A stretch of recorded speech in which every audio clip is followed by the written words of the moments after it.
وہ بچوں کی آہیں، وہ عورتوں کی چیخیں کیا بارگاہ رب العزت میں نہ پہنچی ہوں گی؟ رب تبارک و تعالیٰ خود فرماتا ہے سَيَعْلَمُ الَّذِينَ ظَلَمُوا أَيَّ مُنْقَلَبٍ يَنْقَلِبُونَ، ان قریب ظالم یہ دیکھ لیں گے کہ کس پلٹی میں اللہ تعالیٰ انہیں گرانے والا ہے۔ جو جال وہ اپنے دشمنوں کے لیے بنتے ہیں اللہ تعالیٰ اسی جال میں ان کو پھنساتا ہے۔ آج دیکھنا آپ تاریخ کی سچائیاں آپ کو اس بات کا جواب دیں گی۔ ظالم یہ سمجھتا ہے کہ میں خدا کے برابر ہو چکا، مجھے کوئی بھی ہلاک نہیں کر سکتا۔ اللہ تعالیٰ فرماتا ہے اینما تکونوا یدرککم الموت ولو کنتم فی بروج مشیدہ، تم مضبوط قلعے میں کیوں نہ بیٹھے ہو، موت تمہارے پاس آ کر پکڑ لے۔ اور رب تبارک و تعالیٰ کے لیے کوئی چیز ناممکن ہے۔ فی زمانہ ہم جو حالات دیکھ رہے ہیں پوری دنیا میں، آج موت اتنی آسان ہو گئی ہے کہ اللہ کے نبی صلی اللہ علیہ وسلم نے 1400 سال پہلے یہ ارشاد فرمایا تھا کہ ایک زمانہ آئے گا کہ حرج بڑھ جائے گا۔ تو صحابہ نے پوچھا تھا یہ حرج کیا ہے؟ تو حضور اکرم صلی اللہ علیہ وسلم نے ارشاد فرمایا تھا کہ قتل بہت زیادہ ہوگا، ایک دوسرے کا قتل اتنا زیادہ ہونے لگے گا کہ لوگ اس کی پرواہ بھی نہیں کرتے۔ آج مجھے آج بتاؤ، دنیا پوری بہت سارے ایشوز پر بیٹھکیں کر رہی ہے، گلوبل وارمنگ پہ ہے، دنیا میں انوائرمنٹ کی چینجنگ پر، موسم کا تاپمان بڑھ رہا ہے، اس پر میٹنگیں ہو رہی ہیں، بڑی بڑی تنظیمیں بیٹھتی ہیں۔ یہ ڈھکوسلہ ہے یہ دنیا کا۔ موت اتنی آسان ہے انسانوں کی۔ تمہارا آپس میں برابر کی طاقت کا مقابلہ ہو تو سمجھ میں آئے کہ ایک دوسرے کی فوجوں سے مقابلہ ہے، ادھر کی فوج بھی مر رہی ادھر کی فوج بھی مر رہی ہے، لیکن نہتے بچوں کا کیا قصور؟ بلکہ وہ گود میں آئے ہوئے ابھی جنہوں نے شعور کی آنکھیں بھی نہیں کھولی، دودھ پیتے بچوں کے جو قتل ہوئے ہیں۔ تاریخ میں آپ نے پڑھا ہوگا فرعون نے 12,000 بچوں کا قتل کیا تھا، صرف اس گمان سے کہ اس نے خواب دیکھا تھا بنی اسرائیل میں ایک بچہ پیدا ہوگا جو اس کی سلطنت کو ہلاک کر دے گا۔ خواب کی وجہ سے کاہنوں نے اس کو بتایا تھا، اس نے خواب یہ دیکھا تھا کہ آسمان سے ایک تارا ٹوٹ کر اس کی گود میں گرا اور آگ لگ گئی۔ تو نجومیوں نے اس کی تعبیر یہ بتائی تھی کہ بنی اسرائیل میں ایک بچہ پیدا ہوگا جو تیری سلطنت کو ہلاک کر دے گا۔ اس ڈر سے بنی اسرائیل میں جو بھی بچہ پیدا ہوتا اس کو قتل کرتا تھا۔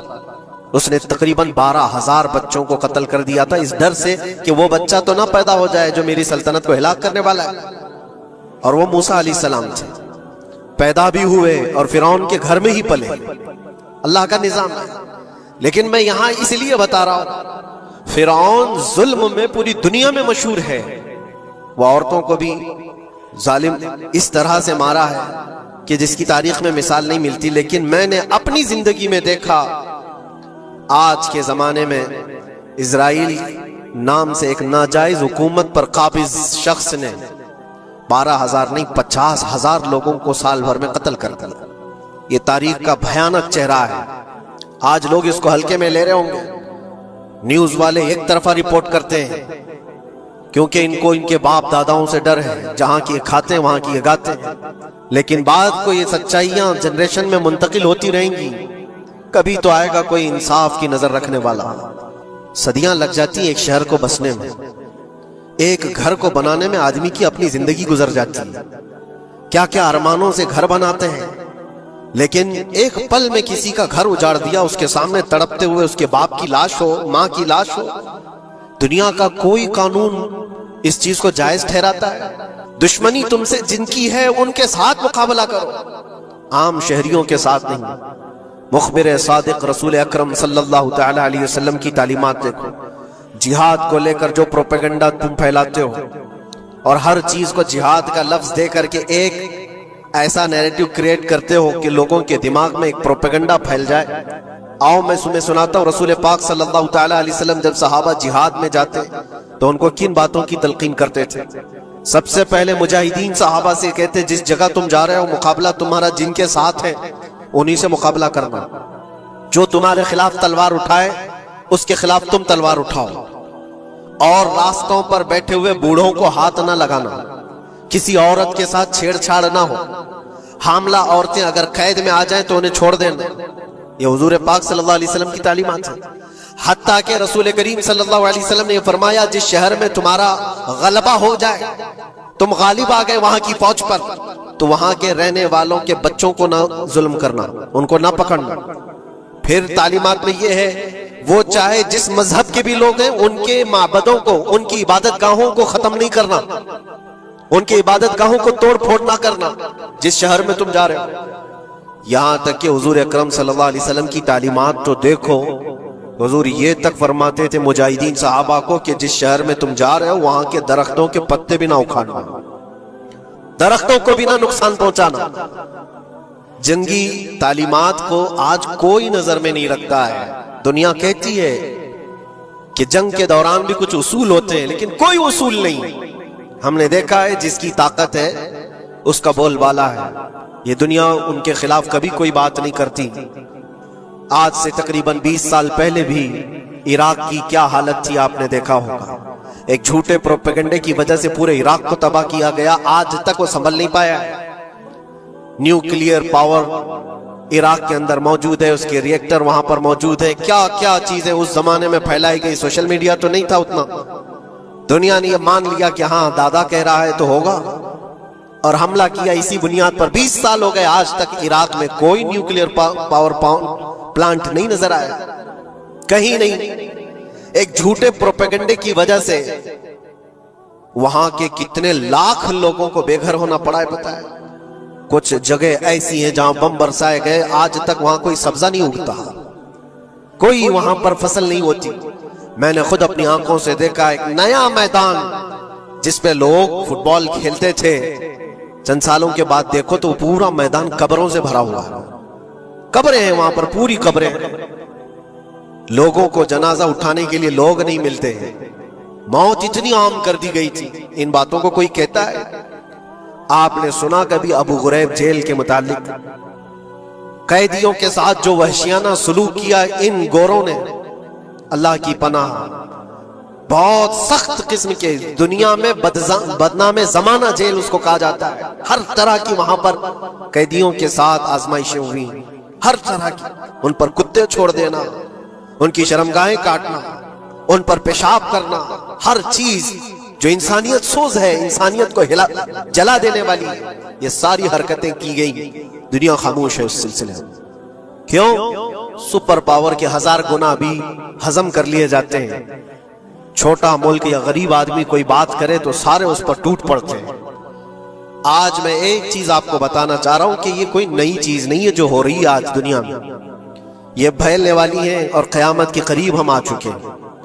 ہو سکتا ہے دنیا پوری جنگوں کے لپیٹ میں ہو، جو رسول پاک صلی اللہ علیہ وسلم نے ارشاد فرمایا قتل اتنا بڑھ جائے گا کہ 100 لوگ ہوں تو 99 مر جائیں گے، ایک بچ جائے گا، قتل اتنا بڑھ جائے گا۔ اور ایک بات یہ بھی یاد رکھو، چاہے جیسی بھی حکومت، تاریخ پوری اٹھا کر کے دیکھنا، ظلم کے بعد جو غرور و تکبر میں آ کر فرعون بننے کی کوشش کرتا ہے، اس کا انجام اللہ تعالیٰ بہت بھیانک فرماتا ہے، بہت بھیانک انجام ہوتا ہے۔ اب کے ظالم بھی اپنے انجام کے بہت قریب آ چکے، انہوں نے ظلم اتنا کیا ہے، وہ بچوں کی آہیں، وہ عورتوں کی چیخیں کیا بارگاہ رب العزت میں نہ پہنچی ہوں گی؟ رب تبارک و تعالیٰ خود فرماتا ہے سَيَعْلَمُ الَّذِينَ ظَلَمُوا أَيَّ مُنْقَلَبٍ يَنْقَلِبُونَ، ان قریب ظالم یہ دیکھ لیں گے کہ کس پلٹی میں اللہ تعالیٰ انہیں گرانے والا ہے۔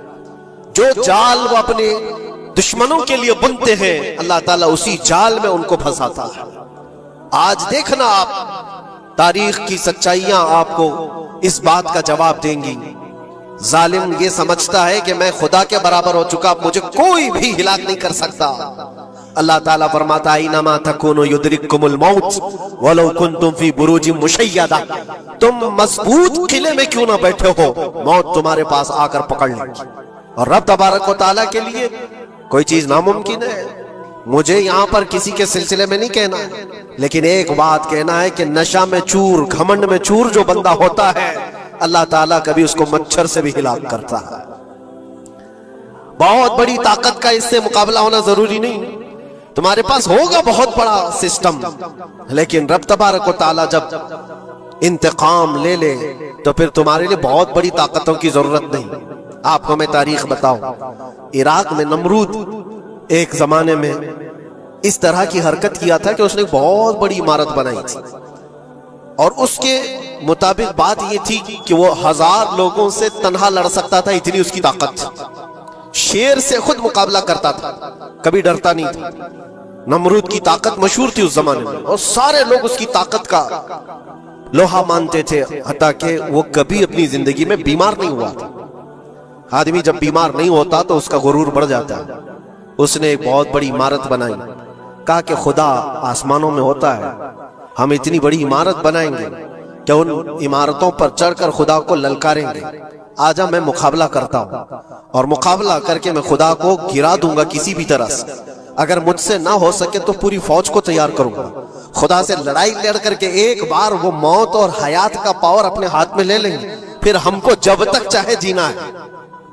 کہاں کی خام خیالی، لیکن اس نے بنایا، پوری دنیا بھر سے لوگوں کو جمع کیا، سب کی زبان ایک بنایا، سب کی کرنسی ایک بنایا، ساری اس پوری دنیا کے لوگ اس کی فوج، سب کو یہ باور کرانا شروع کیا کہ ہماری لڑائی ہے دنیا سے نہیں، ہماری لڑائی کریٹر سے، خالق سے۔ ہم اس سے پاور چھین لیں گے ایک بار، اور پھر اپنے ہاتھ میں موت و حیات کا کنٹرول رکھیں گے۔ جس کو جتنی لمبی عمر چاہیے میں دوں گا، جس کو جب تک جینا ہے میں دوں گا، ازل تک، ازل سے لے کر ابد تک۔ یہ سارے خیالات اس کے تھے، اور اس نے جمع کیا، عمارت بھی بنایا، فوج بھی تیار کیا۔ کیا رب تبارک و تعالیٰ یہ نہیں دیکھ رہا تھا؟ اس کی تیاری، اس کا جمع کرنا، اس کی عمارت بنانا، بہت دنوں تک یہ سب کام چلتا رہا۔ رب تبارک و تعالیٰ کسی سے غافل نہیں، دلوں میں گزرنے والے حالات سے بھی بے خبر نہیں، لیکن بندے کو رب تبارک و تعالیٰ ڈھیل دیتا ہے۔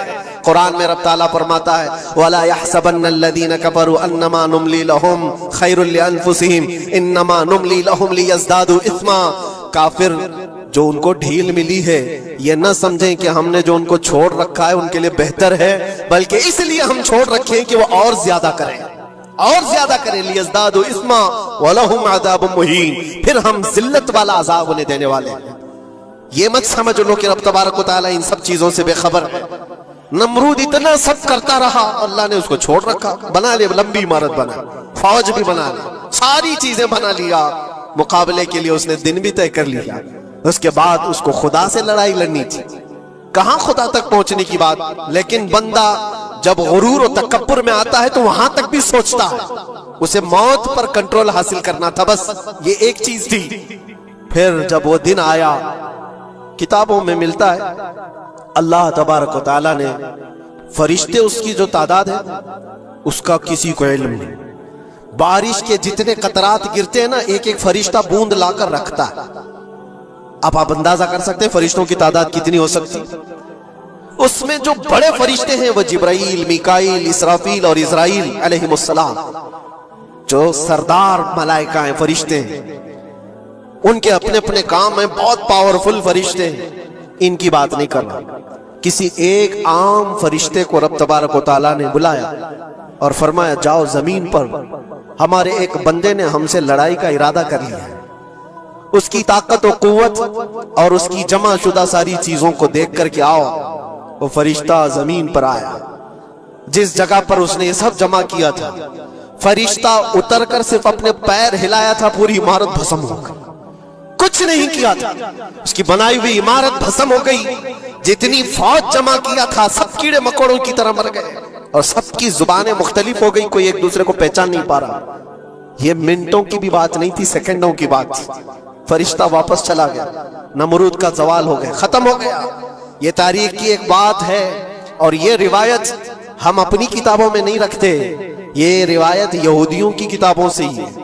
یہودی اس بات کو یقین کرتے ہیں، اور اسی وجہ سے اس بات پر وہ دوبارہ عمل کرنے کے لیے پھر کوشش میں ہے۔ نیو ورلڈ آرڈر جو کہا جاتا ہے، پوری دنیا کو اکٹھا کرنا، ایک کرنسی بنانا، ایک لینگویج پر لانا، اور سب کو ملا کر کے ایک طاقت حاصل کرنا، سپیس پر جانا، اور پھر وہی چیزیں دہرانی جا رہی ہے دنیا، وہی چیز ایک دوبارہ بار ٹرائی کرنا ہے، جس کے لیے آپ کو پتہ ہے یہ چھوٹی سی قوم پوری دنیا پر کنٹرول حاصل کرنے کے کیسے کیسے خواب دیکھتی ہے۔